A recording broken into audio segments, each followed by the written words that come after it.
बड़ी खबर सुनिए। राजस्थान में सरकारों के वित्तीय कुप्रबंधन से लगातार कर्ज का बोझ बढ़ रहा है। आज प्रदेश में प्रति व्यक्ति ऋण कितना है, सुनेंगे तो चौंक जाएंगे।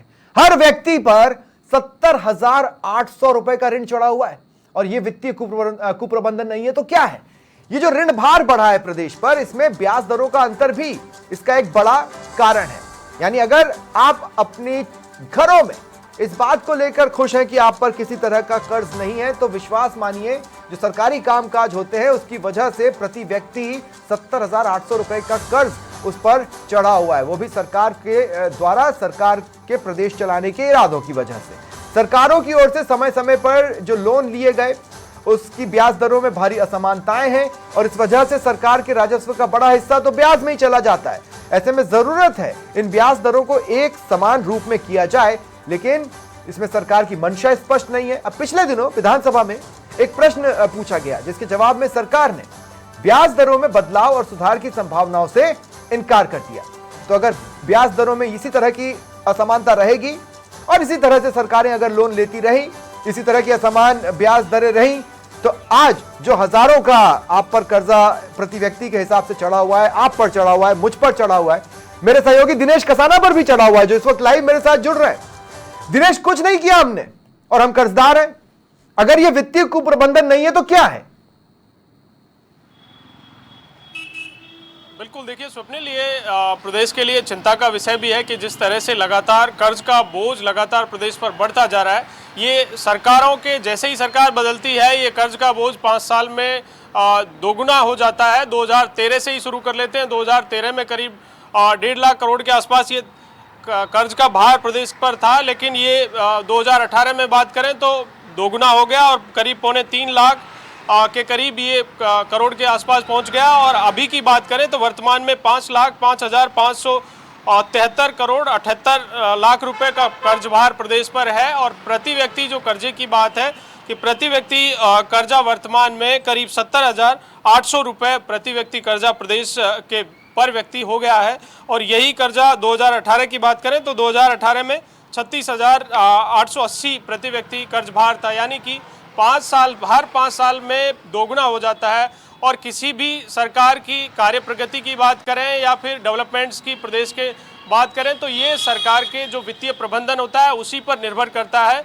और पिछले सरकारों में, चाहे सरकार कांग्रेस पार्टी की रही हो या बीजेपी की रही हो, पिछली सरकारों में लगातार वित्तीय कुप्रबंधन रहा। लगातार सरकारें दावे करते हैं। सवाल है मेरा आपसे दिनेश, मैं आपसे पूछना चाहता हूं कि विधानसभा में इससे जुड़ा प्रश्न पूछने वाली शख्सियत कौन सी थी और जवाब देने वाले कौन थे? और क्या ये इसी सत्र में हुआ जो अभी हाल ही में चला है प्रदेश में, जिसमें हमने अंतरिम बजट को देखा? देखिए स्वप्निल, मुद्दा यह है कि जो लोन सरकारों ने ले रखा है, राज्य सरकार ने ले रखा है, उस लोन में जो ब्याज दरें हैं वो अलग अलग फाइनेंशियल इंस्टीट्यूट से ले रखे हैं, उनमें भारी असमानताएं हैं। जो नाबार्ड से ले रखा है उसमें ब्याज % 2% भी दे रखा है। दूसरे जो फाइनेंस इंस्टीट्यूट हैं उनसे किसी इंस्टीट्यूट से 12% में भी ले रखा है, किसी से 3% में ले रखा है, किसी से 5% में ले रखा है।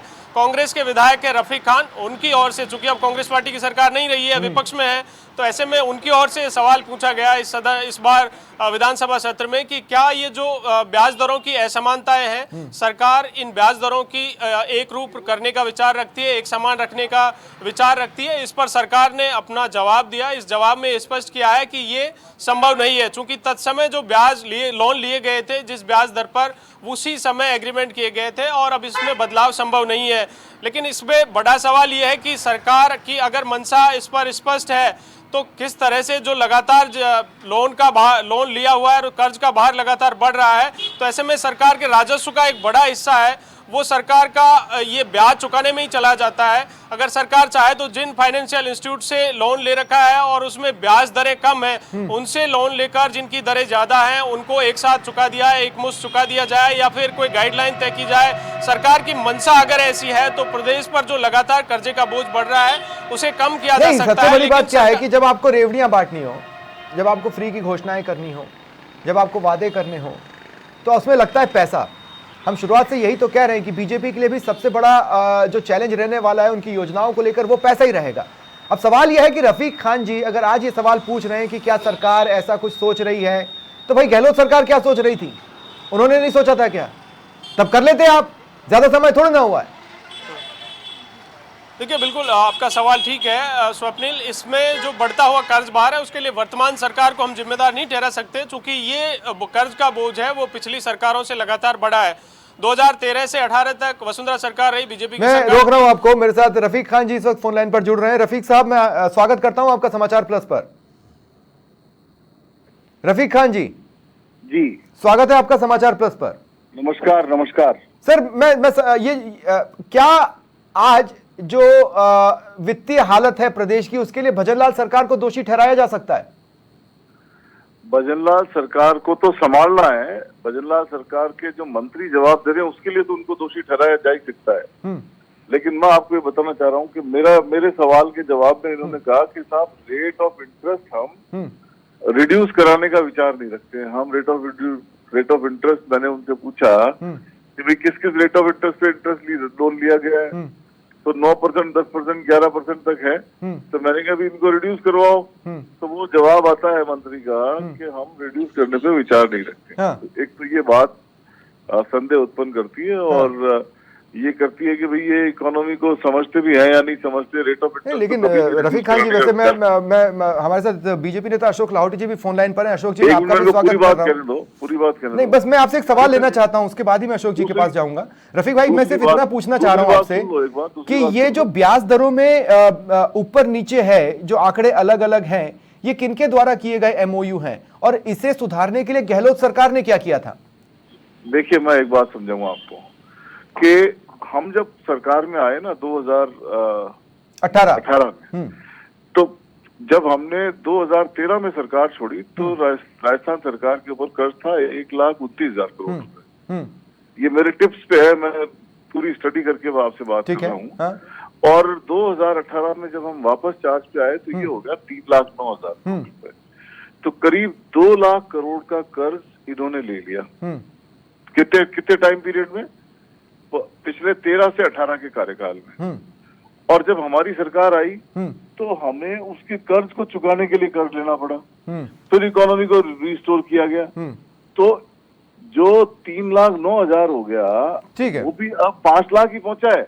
हाँ। मतलब हमने इनसे फिर कम लिया है। नहीं, ठीक है, मैं रफीक भाई आपकी बात समझ गया, मुझे लगता है मेरे दर्शक भी समझ गए होंगे। अशोक लाहौटी जी, मैं आपसे पूछना चाहता हूं कि क्या एक दूसरे को सिर्फ वित्तीय कुप्रबंधन ट्रांसफर किया जा रहा है?